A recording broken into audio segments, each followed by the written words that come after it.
0 marriages. For the first time in Love is Blind history, not a single couple made it to I do. Season 9 just wrapped, and it's officially the most catastrophic season ever filmed. And today, I'm breaking down every single red flag that led to this complete disaster. We've got alleged scammers who owed thousands before the season even aired, drunk gaslighting incidents that'll make your jaw drop, emotional manipulation that should be studied in psychology textbooks, and ghosting so egregious it became a meme. The red flags were so massive, so blindingly obvious, that I'm genuinely questioning if Netflix's casting department was playing a social experiment of their own.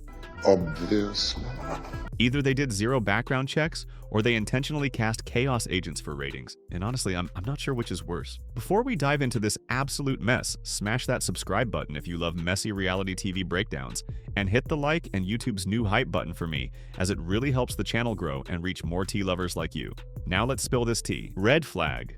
Number 1. Nick and Annie's LGBTQ plus fad conversation. Now to set the scene. Controversial opinion, I think kids getting hurt is hilarious. What the hell? I wait until some little kid, probably like 5, 6 years old, absolutely eats it in yard sales, and I like tap the girl on my right, and I'm like, point, and I'm like, I'm better than him. What the hell?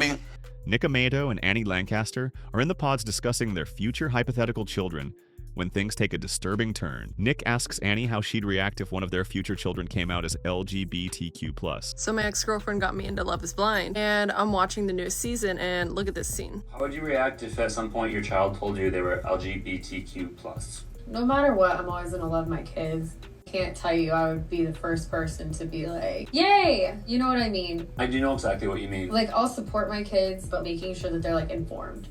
Do you know what you're doing? Like, do you know what you're getting into? Like, do you know what you're signing up for? Do you feel like it's a fad or something that's 100%. like, you know, you're like, oh, my friend told me I might be this, and like, It's such she a said that she's this, so I think I'm this. When kids start having those thoughts like too young, and maybe I'm old-fashioned, it's like a concern for me, because who's telling you that? I'm not gonna lie, that scene did kind of piss me off. I knew I was gay in 3rd grade. I didn't know what gay was when I was in 3rd grade, of course. I was young. My mom asked me, oh, are there any cute boys in your school, yada yada yada. And I was like, no, but there's this girl that I can't stop thinking about. And I think I really like her, and I've been having dreams about her. But I have dreams where we were on like a beach together, just cute little dreams. And here I am, like a child, like in 3rd grade, like I thought that was normal. That was my normal. That I was attracted to girls. I didn't know that it was supposed to be wrong. But growing up in a Christian household, yeah, I figured that out pretty quickly. But here's this man, and then he goes like, where are you hearing this? This isn't like some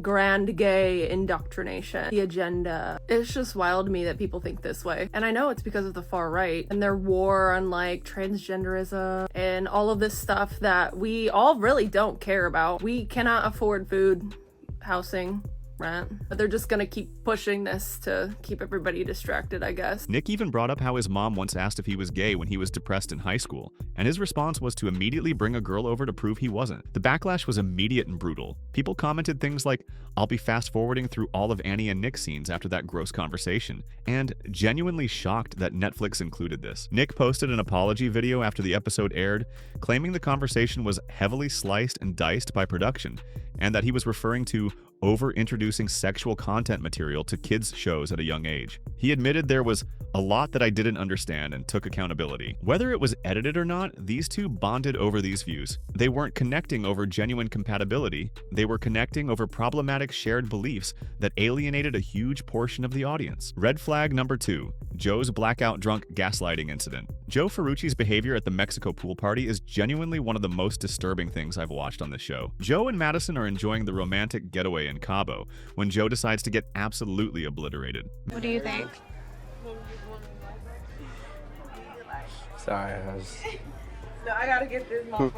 Are you okay? Madison notices him getting progressively more intoxicated, talking over her, being inattentive, completely ignoring his fiancée while broing out with the guys. Eventually, Joe tells Madison he needs to go back to their room for a nap, but tells her not to come with him. Madison checks on him later that evening and finds Joe so disoriented that he doesn't recognize she's wearing the same outfit from the party. He keeps asking the same questions over and over. Why did you change your clothes? She didn't. Were you even at the party? Yes, she was there the whole time. He's completely incoherent, laughing at her concerns. Madison told Entertainment Weekly he was still very drunk. It was confusing. He seemed like he had a stroke or something. But here's where it gets dark. Madison revealed what happened once the cameras stopped rolling. As soon as we were told that the cameras were off and dinner was coming, he popped up out of bed. Did we get dinner at all? It seemed like he was completely fine, and that's when I just had it, and I was like, get out, get your own room. If you can pop up now and talk and you're all bright and chipper when the cameras are going away, that's not going to fly with me. The second the cameras turned off, Joe was suddenly fine. Coherent? Chipper? That's not being drunk, that's being manipulative. Red flag number 3, Joe's body shaming and lack of attraction. From the moment Joe and Madison met face to face after getting engaged, something was off. Whoa. Wow, I was not expecting that. I was not expecting that. What were you expecting? I don't know. I just had something. I mean, but it was like, this is a surprise. Yeah. Yeah, wow, I don't know. In his confessionals, Joe admitted that Madison wasn't exactly his type. He specifically mentioned that he typically goes for women with smaller frames, basically saying on national television that his fiance's body type isn't what he's attracted to. Joe told producers he was having a hard time connecting the woman he had formed an emotional connection with to the one physically in front of him. He claimed attraction can grow, but that's not exactly a ringing endorsement when you're supposed to be engaged to someone. Madison could feel this energy from day one. She noticed she was always the first person to say, "I love you," except when they were being intimate. The emotional connection only seemed to exist in specific moments. Looking back at that drunk incident in Mexico, it hits differently. Was Joe self-sabotaging because he wasn't attracted to Madison but didn't know how to get out? Madison revealed she has retinitis pigmentosa, a degenerative eye condition that could eventually cause her to go blind. She chose this experiment specifically because it simulates what her life might be like without vision. Joe told her he'd support her through everything, that he'd be there in sickness and in health. But then he couldn't even show up for her at a pool party without getting blackout drunk and acting like a completely different person. Red flag number 4, Edmund's crying meltdown over not getting intimate. At the Mexico pool party, Edmund finds out that he and Kalybriah are the only couple that hasn't been intimate yet, and he absolutely loses it. I got a hit before marriage.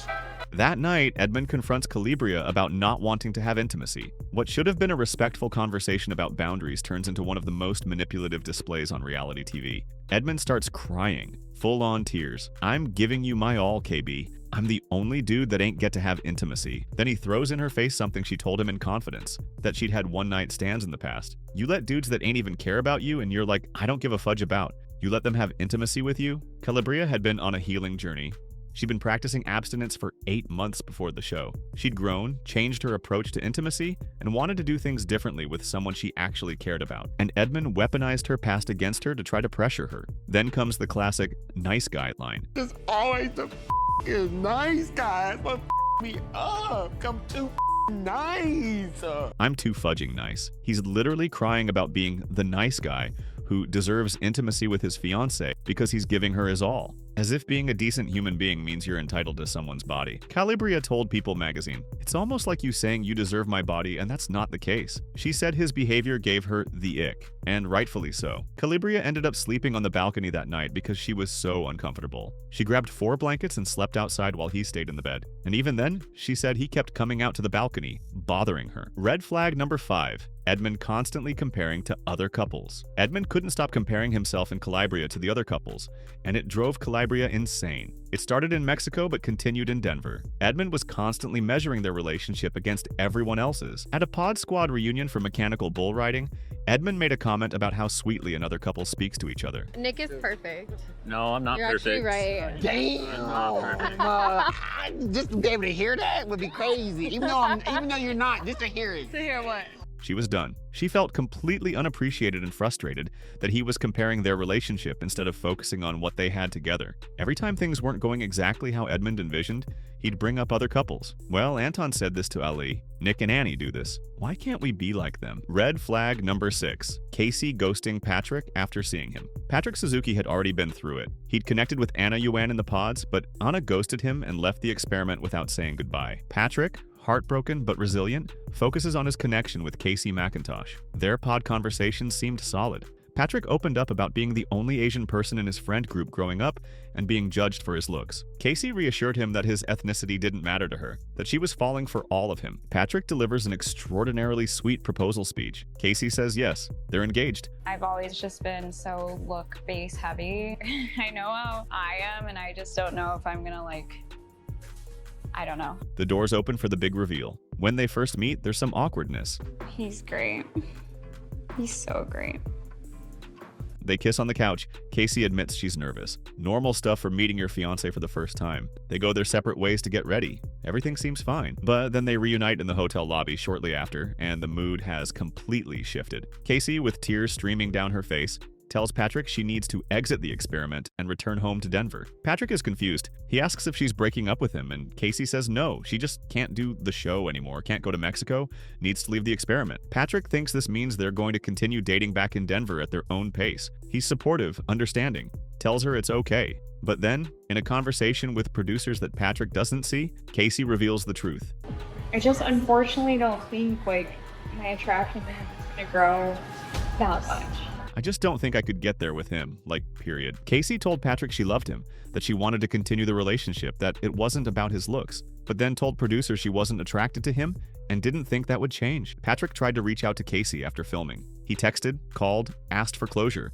He never got any of that. I had a range of thoughts. I tried to find the answer in my head forever. Pick through information, text her, call her, ask her for a conversation. I never got any of that, he said. Patrick admitted he ran through every possible scenario. Is it because I'm ugly? Is it because I'm not cool? Is it because I'm too much? Is it because she already had a boyfriend? Kacie later claimed she did reach out to Patrick in Denver, and that the ghosting narrative is misconstrued. But Patrick's account tells a very different story, and her behavior during that hotel conversation, telling him one thing while telling producers another, makes it clear who's being truthful. Red flag number 7, Anna ghosting Patrick without explanation. Patrick and Anna had a beautiful connection in the pods. They bonded over being children of immigrants, understanding the specific challenges that come with that experience. Patrick thought Anna was his strongest connection. He was falling for her. He could see a future with her. And then one day, Patrick shows up for a date with Anna, and she's not there. A producer comes in and tells him Anna has left the experiment. No goodbye. No explanation. She just left. Patrick is devastated,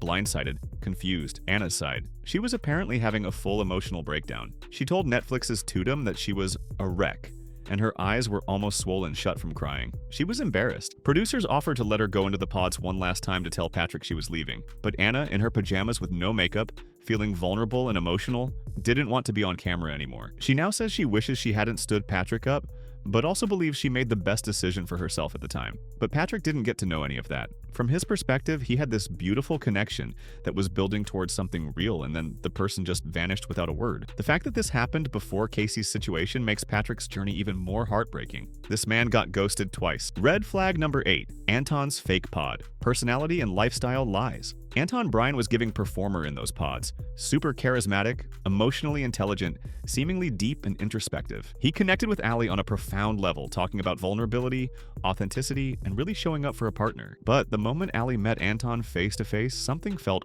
off. The person standing in front of her didn't match the energy of the person she'd fallen for in the pods. Anton seemed more concerned with how he looked, how he came across, whether he was being filmed from his good angle. The depth she'd experienced in conversations behind the wall suddenly felt surface level. In Mexico, the differences became impossible to ignore. Anton wanted to party, stay up late with the other couples, drink and socialize constantly. Allie wanted intimate time together, deeper conversations, quality connection. When she'd try to pull Anton aside for one-on-one time, he'd agree, but then get distracted by whoever else was around. Allie started questioning whether the person she'd fallen for in the pods even existed, or if Anton had been performing a character he thought she wanted. The lifestyle incompatibility was stark. Anton is very much a life of the party type. He loves being social, being seen, having a good time with groups of people. Allie is more introverted, values quiet connection, and prefers intimate settings. In the pods, Anton had downplayed his party-loving side and emphasized his desire for deep connection and partnership. He wasn't technically lying, but he was curating a version of himself that matched what Allie was looking for, while omitting aspects of his personality that he knew might be deal breakers. By the time they got to wedding planning, Allie had serious doubts. At the altar, Allie said no, explaining that Anton hadn't shown her his true self in the pods, and their lifestyles were too different to overcome. Red flag number 9, Kacie's toxic ex revelation. During her time in the pods, Kacie told Patrick that her toxic ex was the one who encouraged her to go on Love is Blind. Why would an ex do that? None of the possibilities are good. Kacie also admitted she was still basically communicating with this ex during filming, So she's in the pods, supposedly falling in love with Patrick, while still in contact with the toxic ex who encouraged her to be there. Was Patrick the backup plan? Was she actually available emotionally? Was she using the show to make her ex jealous? Patrick himself mentioned this in his list of theories about why Kacie left. Is it because she already had a boyfriend? Given the information we have, that theory doesn't seem far-fetched. Why are you telling your potential new fiancé about how your toxic ex encouraged you to be here? It signals that Kacie wasn't fully moved on, that her ex still had influence over her decisions. Patrick told interviewers that Kacie was a giant walking red flag, and looking at all the pieces, the ex, the communication during filming, the immediate attraction issue, the dishonest conversation, the ghosting afterward, it's hard to argue. Red flag number 10. Joe's on-off camera personality switch. Madison revealed that Joe acted completely different when cameras were rolling versus when they were off. Madison said she had to confront him directly. "Are you trying to make it look like you don't like me on camera?" Joe's response? No, I'm just camera shy," but Madison wasn't buying it. "But we all know what we signed up for." Exactly. You knew cameras would be present, so why the personality switch? This adds a whole new layer to the drunk incident. Was Joe actually as drunk as he seemed, or was he playing it up for cameras? And when cameras turned off and he suddenly popped up out of bed, perfectly fine and chipper, was that the real Joe? Either Joe was manipulating Madison by acting disinterested on camera to create an easy exit, or he was self-sabotaging because he didn't know how to end things like an adult. Neither option is good. Madison felt like she met one person in the pods, someone emotionally available, supportive, caring, but the person who showed up in Mexico and Denver was someone completely different. Cold, distant, uncomfortable, and worst of all, inconsistent. Red flag number 11. Nick's "I love you" to Kate, then proposing to Annie. Nick really thought he could tell one woman he loved her, and then proposed to someone else days later. In the pods, Nick was dating Kate Nemanitis and Annie Lancaster. At one point, Nick told Kate that his connection with her outweighed any of his other connections. He told her he loved her. When I love somebody, you're gonna have my love for life. I'm not just gonna take it away and play with that in a very silly way. So you're not taking it back? No. But then Nick and Kate had a falling out about religion. Kate said she'd never been very religious. Nick claimed she'd never disclosed that, though Kate insisted she had. After this disagreement, Nick suddenly pivoted completely to Annie. And conveniently, Annie shared his conservative religious views, including their problematic beliefs about LGBTQ+ identities. So Nick proposed to Annie, not Kate, the woman he'd told he loved just days before. This whole situation reeks of someone checking boxes. Nick didn't choose Annie because of some deep connection that surpassed what he had with Kate. He chose Annie because she fit his ideological requirements better. Nick told Kate he loved her, made her believe she was his number one, and then dropped her immediately when she didn't match his religious checklist. Then he proposed to Annie without processing his feelings about Kate at all. That's not love. That's convenience. That's finding someone who makes you comfortable rather than someone who makes you better. Spoiler, Nick and Annie didn't make it to the altar either. They broke up in episode 10 when Annie became too insecure, constantly questioning if Nick even liked her. Maybe Annie was picking up on the fact that Nick never actually chose her for her. He chose her because she was the safe option who wouldn't challenge his worldview. Red flag number 12. Mike Brockway, the alleged scammer. This is where things get absolutely wild. Mike Brockway might be the most problematic person cast on Love is Blind, and Netflix allegedly knew about it before the season aired. Mike Brockway is a 38-year-old real estate investor from Denver who describes himself as a jack of all trades who loves to spread the wealth. He runs Zen House Homes, a luxury Airbnb brand. He's part of Gabundance, an organization for people with net worths over $1 million. Sounds impressive, right? Wrong. On September 10th, when Netflix posted the Season 9 cast announcement on Instagram, people flooded the comments with allegations against Mike. A cleaning service called Scrub Club Denver literally commented on Netflix's official post, "You owe us thousands of dollars, Mike. Since you've ignored all my messages and my lawyer, maybe the Love is Blind Instagram page is your preferred method of communication." A business had to resort to commenting on Netflix's Instagram because Mike refused to respond to them or their lawyer about money he owed. But it wasn't just them. Multiple former employees and service providers came forward claiming Mike owed them money for work done on his properties and businesses. TikToker Storytime with Ricky did a deep dive and shared documents showing numerous people claiming Mike and Zen House Homes owed them thousands of dollars each. Mike's company Peak Event Partners, which handles wedding planning, also had complaints. Colorado Hospitality Services actually sued Mike Brockway and his company Mile High Event Management LLC in September 2023 for breach of contract. The lawsuit was settled in February 2024, but the terms were not made public. Several clients alleged that Mike's office was completely empty in the weeks leading up to their events,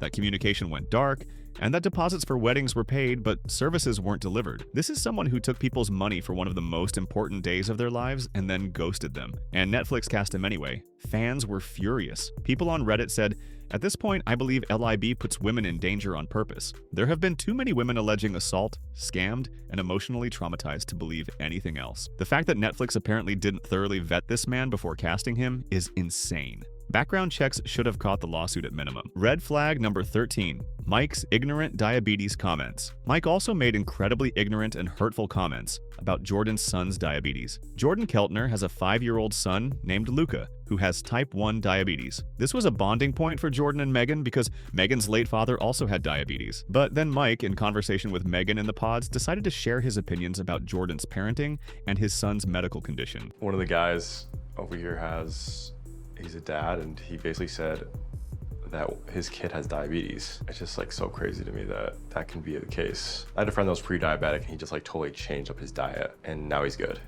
Wow. Do you see the problem? Mike is conflating type 2 diabetes, which can be affected by diet, with type 1 diabetes, which is an autoimmune condition that has nothing to do with nutrition or lifestyle choices. Jordan's son has type 1 diabetes. His pancreas doesn't produce insulin. It's not caused by diet. It's an autoimmune condition that usually develops in childhood. Mike essentially implied that Jordan's son has diabetes because of poor nutrition. That's not just incorrect, it's deeply offensive and harmful. Viewers were livid. Sorry, who is this guy who literally doesn't understand diabetes? Why isn't anyone talking about how Mike is questioning the nutrition of Jordan's son because he has type 1 diabetes? Does he know the difference of type 1 and 2? When Jordan was asked about Mike's comments, he was incredibly gracious. He called Mike a good dude and said he's hung out with him since filming. I think what everyone just needs to understand is, people make mistakes. And I don't know what he said, if it was good or bad, but I mean, we're all grown-ups. But when you're going to make comments about a child's medical condition, you better make sure you know what you're talking about. The fact that Mike felt comfortable making those assumptions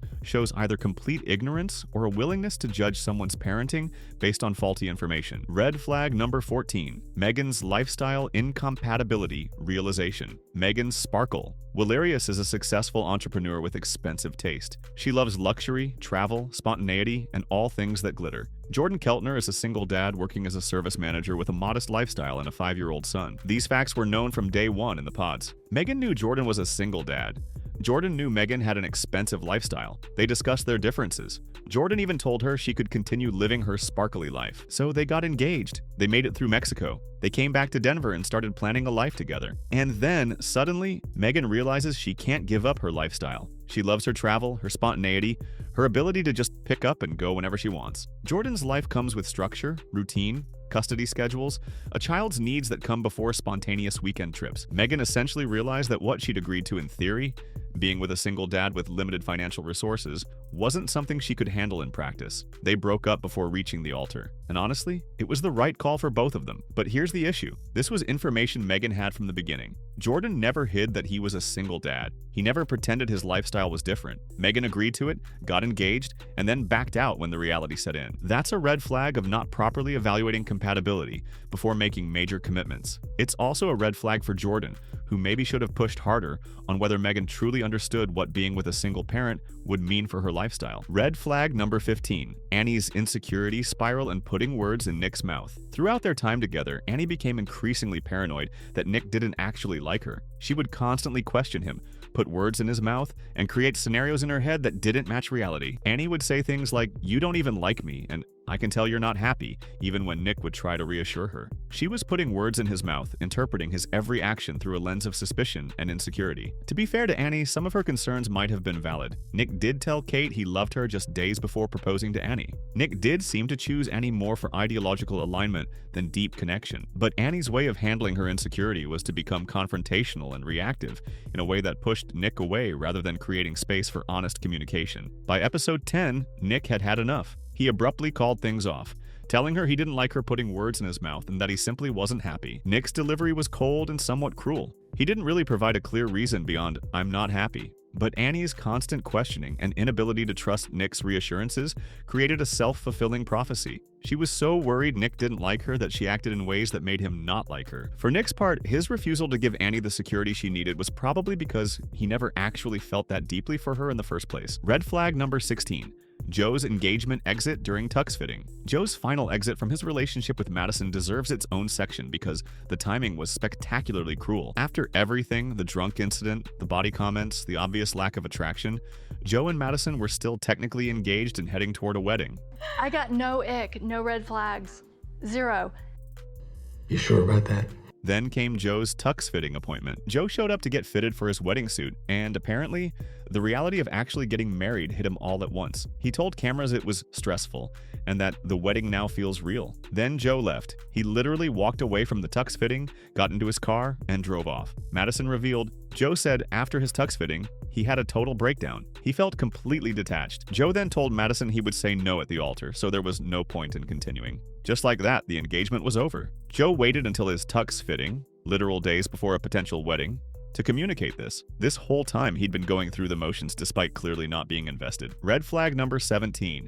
Historic franchise first, 0 marriages. Love is Blind Season 9 became the first season in franchise history where not a single couple got married. 6 couples got engaged. Only 5 made it to Mexico. Only 3 made it to wedding planning. Only 2 made it to the actual altar. And both of them said, I don't. Ali said no to Anton, citing that he didn't show her his true self in the pods and their lifestyles were too different. Kalybriah said no to Edmund, saying he deserved someone who was 100% at the altar, and she wasn't. This is unprecedented. Every other season has had at least one couple make it through. But season 9? Complete failure across the board. Either the casting was absolutely terrible, or Denver's dating pool is uniquely chaotic, or the producers intentionally cast people they knew would create drama over genuine connections. Fans have speculated that Love is Blind is struggling to recruit quality male contestants and is lowering their standards just to fill the roster. The fact that they cast Mike Brockway, despite apparent red flags, supports this theory. Others think the show has jumped the shark. After 9 seasons, people are going on for clout and Instagram followers, rather than genuine intentions to find love. Season 9's complete failure rate is a massive indictment, whether that's the casting process, the format,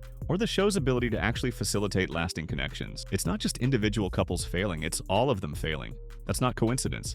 That's systemic. From Nick and Annie's problematic views to Joe's drunk gaslighting to Edmund's manipulative nice guy behavior to Mike's alleged scam empire, this season had it all. The ghosting, the lying, the body shaming, the emotional manipulation, the financial fraud allegations, the inability to communicate like adults. Denver delivered chaos in a way no other city has. And the fact that 0 couples made it to marriage? That's the cherry on top of this disaster Sunday. Did we miss any red flags? Were there problematic moments we didn't cover? Drop them in the comments below. If you made it this far, thank you for spilling this tea with me. Make sure you're subscribed because we're just getting started with the reality TV chaos analysis. Hit that like button if you enjoyed this breakdown, and I'll see you in the next one. Stay messy, stay skeptical, and if you see these red flags in your own dating life, run.